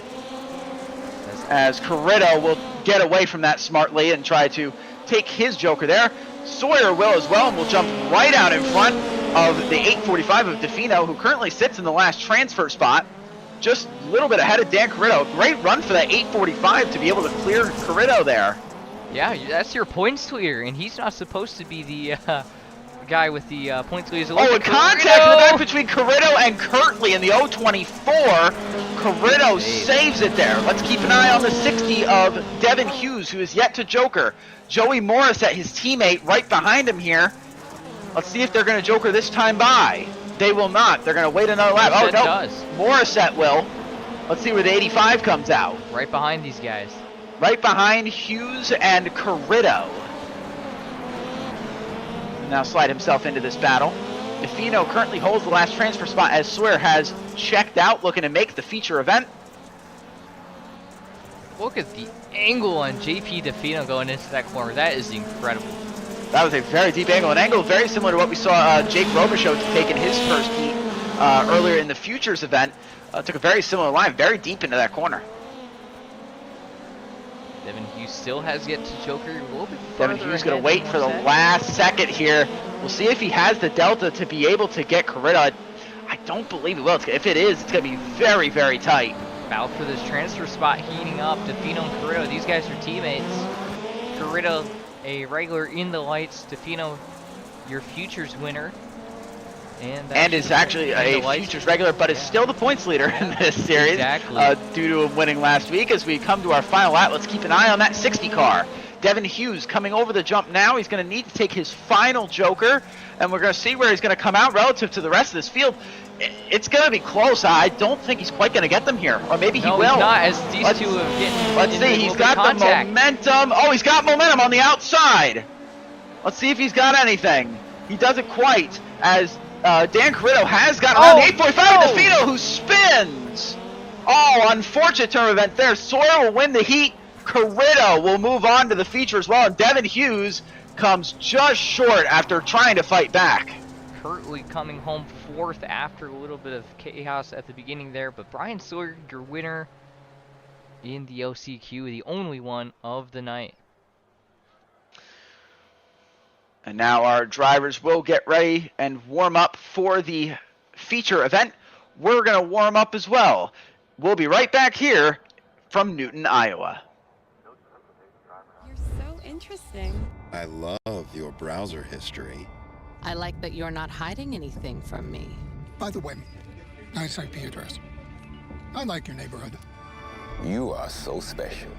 This ad is just for you. I learned so many things from you. You are so generous. With your personal data. Switch on privacy, switch off trackers and viruses. Go to NordVPN.com. NordVPN, safely be you.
Racing isn't easy, but experiencing it is.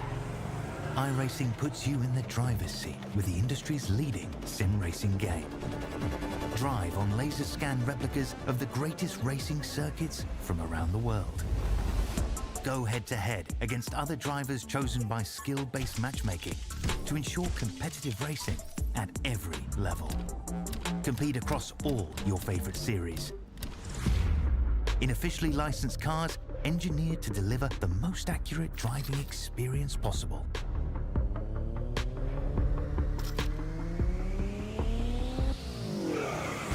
Join a race or host your own with players from across the globe. Race against the computer or in a league with friends. Feel the thrill behind the wheel. Visit iRacing.com.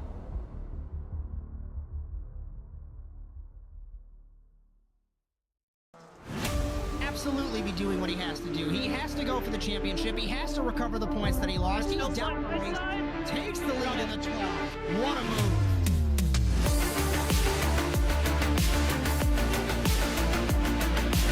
And he takes the lead and holds Side by it. side between these two in turn 1. This is going to get spicy.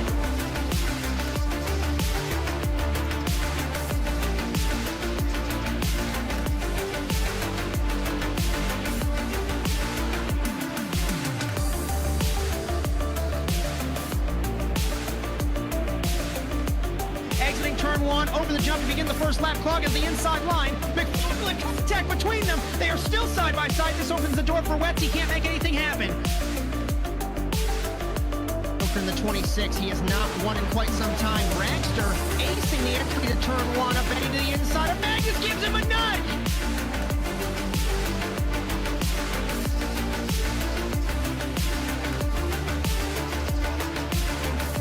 The grip strip on the inside, Phil. Wetz had a little bit better run, but looks like Robbie's going to hold the spot.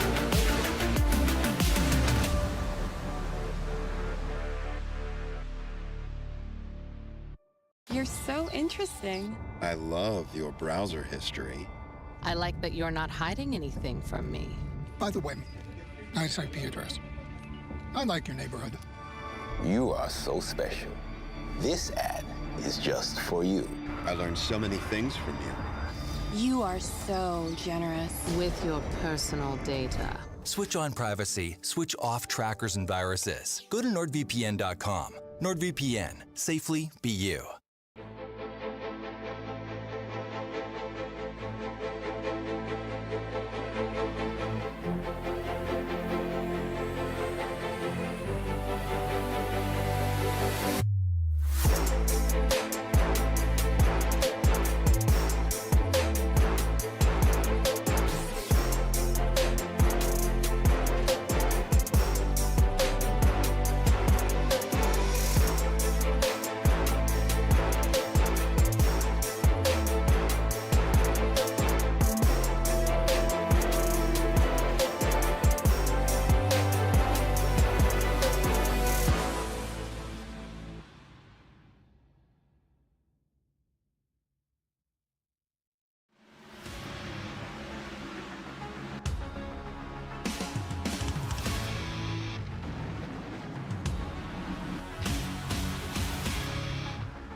Welcome back, everyone, to round number 2 of the NASA Rallycross Lights here at Iowa Speedway. We are getting ready for our feature event for the lights. My name is Ethan Halsey with Victor Vallee alongside me in the production truck and the booth. As we get set for our feature event, we have seen quite an eventful heat. Definitely quite a bitter battle there between Devin Hughes and Dan Carrito. Dan Carrito thankfully prevailing and able to get in to the feature event here tonight. So as our drivers are finishing up their warm-up, we'll go over a couple of our proud partners here at ASN. Cameras all season on ASN are brought to you by Whiplash SimCams. Be sure to check them out at facebook.com/whiplashmedia. Thank you, Andrew Cardinale, for your continued camera support.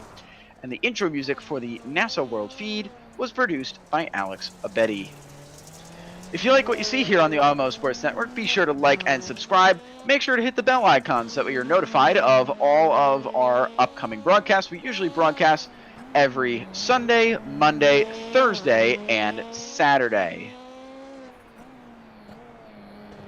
If your league is looking to start broadcasting, feel free to reach out to us at asntvUSA.com to inquire about other broadcast opportunities. With that, let's go over our programming notes. We'll show you our schedule for the week upcoming. NASA Rallycross contenders will be joining us here at Iowa tomorrow at 9 p.m. Eastern on Monday, September 9th. Fantastic season going on over there so far. Great start to the season for them at Sonoma last week. And the NASA Rallycross Supercars will be following suit also at Iowa on Saturday, September 14th.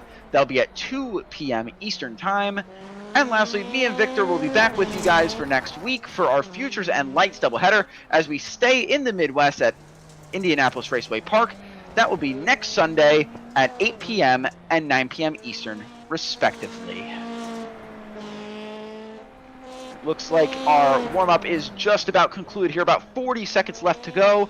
And Victor, dare I ask, who do you have as the winner here tonight?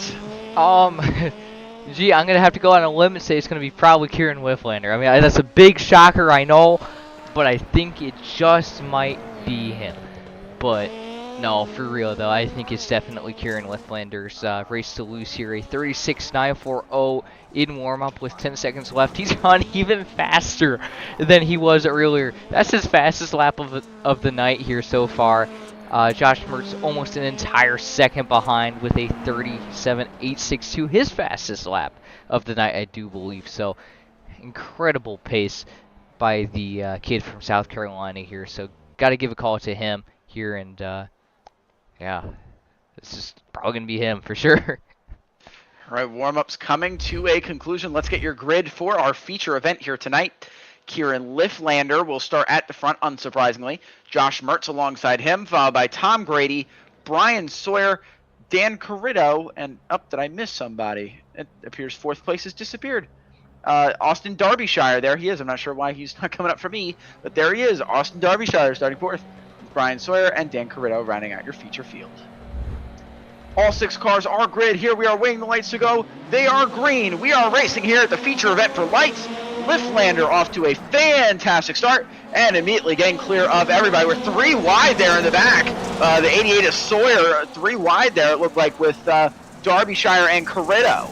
Oh, Whifflander absolutely murdered that sleeping policeman there.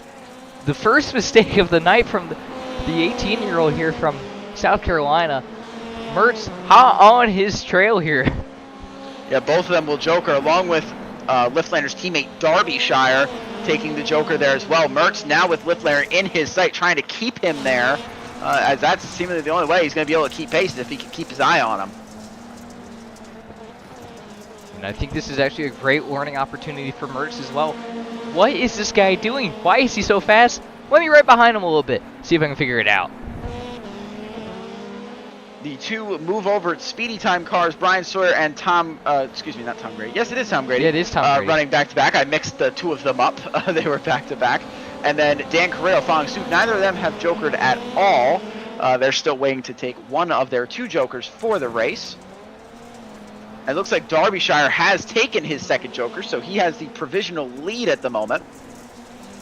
Well, I imagine when Whifflander and Mertz joker again, they'll likely sling right past him as well.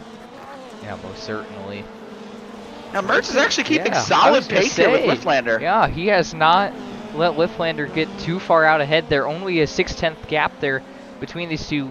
Lifflander, not a really solid lap there for him by his standards there. 37.363 that lap around. But it looks like he's starting to extend his pace here, about 3 or so tenths faster this lap around. He should be putting down a 36.9 or so. A blazing fast lap there from Lifflander, and he just has some unbelievable pace as he will go for his second joker. Mertz smartly follows him right through, it looks like, trying to again stay exactly with him. They always say, you know, follow the leader. It's the best way to try to keep pace with him. Yeah, absolutely. Learn that line, see where he's braking, figure out what exactly he's doing to make him so much faster than you. And with that Lifflander and Mertz will shoot right past the 64 of Derbyshire. Grady, Sawyer, and Carrillo have yet to take either of their two jokers. So just like Grady did in the Futures feature as well, trying to kind of wait this out and take it at the last second, see if he can pick up hopefully second at least from Josh Mertz. He's got a 17-second gap to Austin Derbyshire, who has already taken both of his jokers. So if he does joker right now, which he's going to go ahead and take his first, he's going to get within about 7 seconds here of Derbyshire, and then one more joker will put him ahead by about another 5 or so. So he should be in line for third. A smart move by the speedy time cars to do it separately. Now Sawyer in the back of the 88 will now have a clear track. He's not going to be in the wake of Tom Grady. So he took that hairpin, seems to be a little wide there, looked to me, as he goes over the jump. Lifflander still up front, has now extended his lead. Only 2.5 seconds, so Mertz is keeping solid pace with the kid from South Carolina. Yeah, and I think he did, Mertz just made a mistake somewhere around the track here, losing a little bit of pace as this race goes on compared to Lifflander, but Lifflander also losing pace here. I think the track is slowing down just a little bit now as Lifflander does extend his lead, but only 0.3 of a second, the difference between them on the last lap here, so Mertz is actually doing a really solid job here keeping up with Lifflander. Sawyer has taken his first joker. He slots right back behind his teammate and Tom Grady in the 535. I know Grady's in position to probably leap past Derbyshire. I would assume Sawyer likely will as well. Absolutely, I think so. A 7-second gap here from Grady to Derbyshire, and then only 0.5 back to Sawyer, who's right on Grady's tail here. So that should be enough to get both of these guys by the Kieran Lifflander racing machine of Austin Derbyshire. See, it looks like the two teammates nearly go side to side. Sawyer will joker first, so he will take his joker there before Grady. Dan Carrillo is yet to take a joker at all, so you have to imagine one of his jokers will come this time by. And yes, indeed, Dan Carrillo takes his first joker of the race.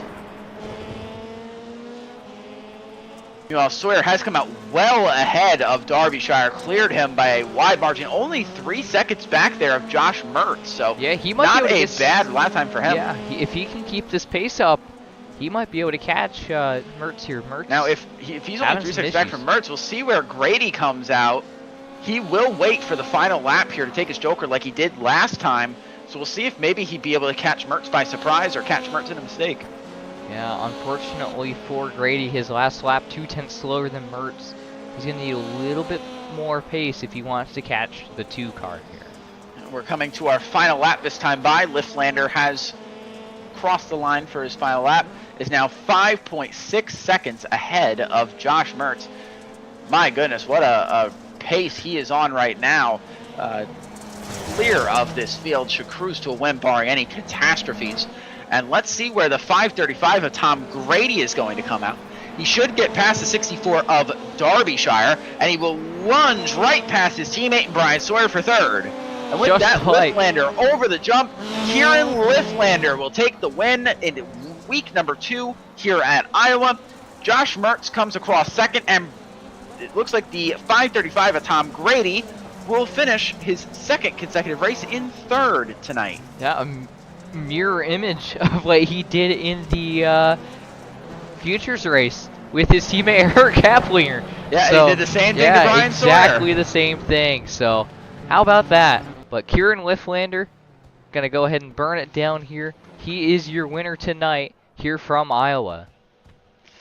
Fantastic race. Mostly unchallenged all night was Kieran Lifflander in that 20 car with unbelievable pace. He will come in first there.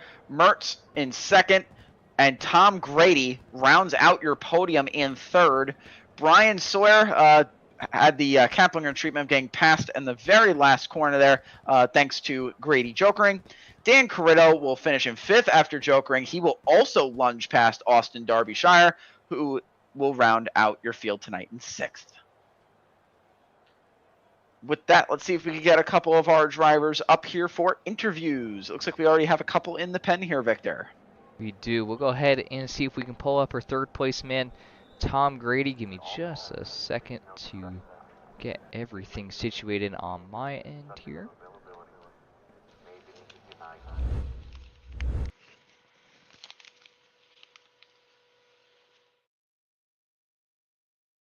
Waiting momentarily here to bring our third place finisher, Tom Grady, up to the booth.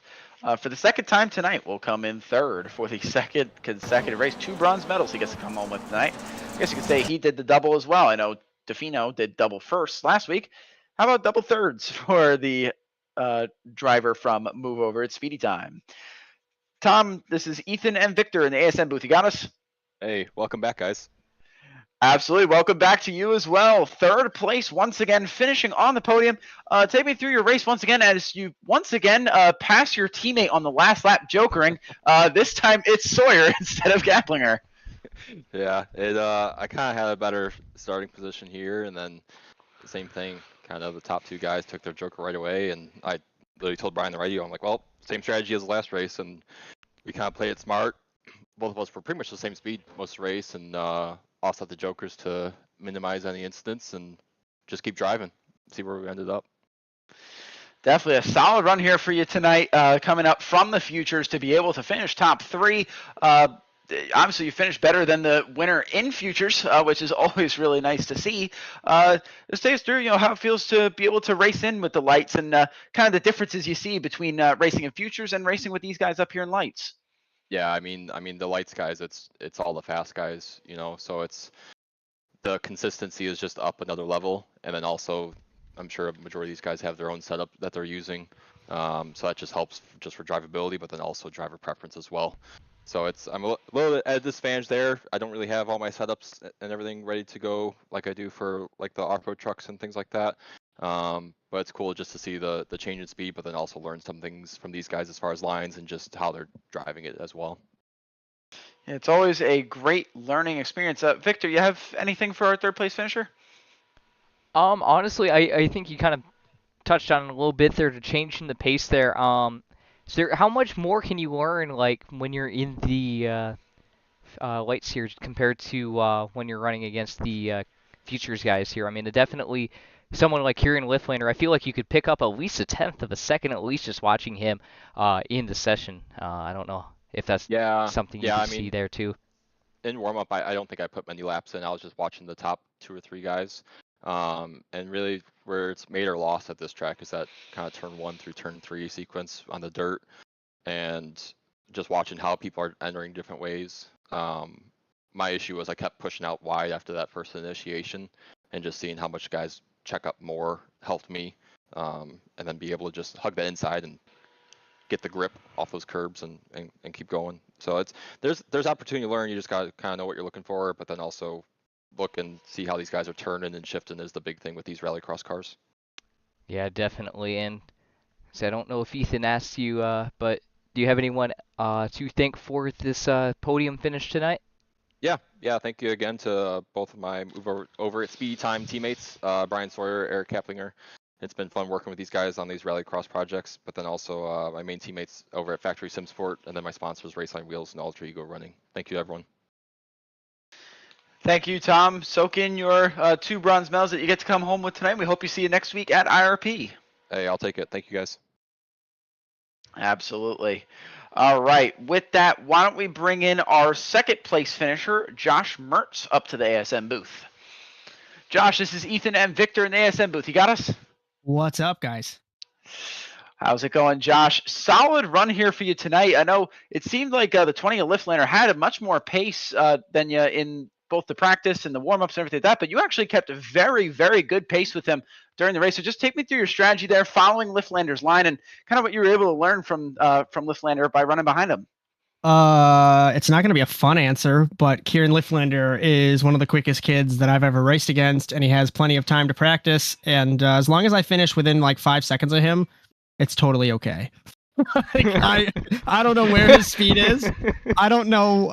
It comes down to time, and I got home within an hour before practice, and I had like 0 laps. So my goal is to just finish behind Kieran the whole season. It's okay. Well, you had a fantastic run here tonight. Second place is certainly nothing to slouch at. Just take me through your race as a whole, your strategy, and how it feels finally getting back on the track. I know you weren't here with us last week. How it feels to finally be racing in the NASA Rallycross series once again.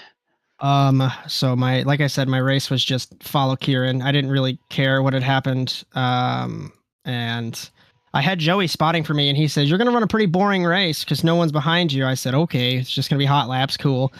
And feels good to be back racing. We have had some issues in our life, and my last podium was my win in Norway last season, and feels good. And yeah, I'm excited to finish second in the championship. It's definitely good to be back on the podium for sure. Victor, you have any questions for our second place finisher? Yeah, Josh. I know I called you earlier when I was coming home from Wisconsin. I know you were at Subi Fest. You said you met Scott Speed. Did he give you any pointers on how to go fast in a rallycross car at all? No, because I finished 4/10 behind him. I finished second today at Subi Fest. I finished second today in lights. I beat Buggy Lassick, so I have a skateboard next to me. But yeah, I guess I got no tips because I was so starstruck with both of them. And I went from a $27,000 motion rig to a $1,500 Oboto rig and a Logitech pedal and wheel set. So nothing transferred because I was in the supercar at Daytona to a Beetle Light at Iowa. But it's just great to be back. Feels really good to be back on the podium. So frustrating the last season for sure. Absolutely. And of course, who do you have to thank for this result here tonight at Iowa? I don't have my script, so hopefully we do this right and don't mess it up. I'm going to thank my wife, Chloe, who's sitting right next to me, very supportive. And the Subi Fest thing was all her, so I want to thank her for that. My in-laws, AJ and Angie, super supportive as well. My friends, Ryan and Kevin and Nick, they're always supportive. And the whole Woodridge Wolfpack 98H, and of course, leadership team at NASA, and then the leadership team at ASN. Like you guys, I've said it so many times, but the fact that I can take days off and enjoy my life instead of having to worry about broadcasting and racing is awesome. And you guys do a great job. So just thank you to everybody. Thank you as well, Josh. Congratulations on your second place finish. Be sure to soak that in, and we hope to see you next week at IRP. Oh, yeah. It's basically a win. Go me. I win. Yay. See you guys. Have a good night there, Josh. You too, buddy. All right. And lastly, well, we've been waiting to hear from him all night. Let's bring our race winner, Kieran Liftlander, to the ASM booth. Kieran, this is Ethan and Victor in the ASM booth. You got us? Yes, sir. Well, Kieran, you were the class of the field all night. It really wasn't close for the most part. Just seemed like you were kind of running qualifying laps out there. Just take us through your race as a whole, your race strategy, and how it feels to be able to bring home your first win of the season. Yeah, I'm hoping to do this every single race of the season because I know I got the speed for it. I've prepped so much for this series. I know Supercars is a bit different. It's going to be a lot harder than winning by 6 seconds, but yeah, just the strategy was to take the Jokers right off the rip and just get clean air. I know there was only 6 drivers, and try to strategize that way rather than overthink a whole lot of things. I mean, I saw Tom Grady utilize his Jokers until the end, and he got everybody in the feature there, and as well in the heat. So yeah, I was a little bit the opposite, very aggressive with my Jokers, but noticed Josh followed me, so I knew I had to be a lot more consistent than he was, and yeah, I was able to take home the win with my set coming in the last 5 laps of the feature. Definitely. I know you were talking about your prep process there. Take us through how what does your prep process usually look like? Is it a whole lot of practice? Is it a whole lot of messing with setups? Like, what gets you to be 9/10 faster for the most part than the rest of the field? Yeah, I think I have so much time in my hands and so much more experience than more than likely everybody in the field. I mean, there's some people that have been on the simulator a lot longer, but not as long on dirt road and rallycross overall. So yeah, I practiced all through the 2023 season, or 2024 season 3 season, in the preseason of this league, and got all the sets made about 3 weeks in advance of the drop of the green flag at Sonoma last Sunday. So yeah, that's my prep and just a bunch of laps, and that's where that almost second faster comes in. So yeah, just a lot of time on the sets and mostly building off of old sets, but yeah, just hella laps. I think I've got about 500 to 1,000 laps on this track alone, and I think if you want to combine all the tracks, maybe 15,000. So a lot of work goes into it, a lot of dedication, and obviously this is the result, winning by 6 seconds in the feature. Yeah, it definitely seems like it pays off. They always say practice makes perfect. You definitely seem to be the exemplification of that. Victor, you have any questions here for our race winner? I wish I could say I did. I mean, it was such an easy result. It seemed like from the outside looking in. Really wish I could ask anything besides just asking who helped you get here, because I mean, gosh, I wish you had a battle or something, man. But yeah, who do you have to thank for this result tonight? Yeah, just all the men and women at KLR have been getting a ton of support recently, and family and friends, girlfriend, all the above. Everybody it's a lot of work that goes into it, and I wouldn't be here today without all the help by my side. So yeah, just really thankful for everybody. Good job by Derbyshire, make it to the feature without having to go through the consi. It's great working with him. Again, he's coming out of retirement for this, so really thankful for that. And yeah, we'll see if we can kick some ass next week as well. All right, well, thank you for coming to talk to us, Kieran. We hope to see you next week here at IRP. Well, I imagine we'll be talking to you once again, so best of luck. Be sure to soak in that win, and we'll see you next week. Yes, sir. Have a good one. You as well.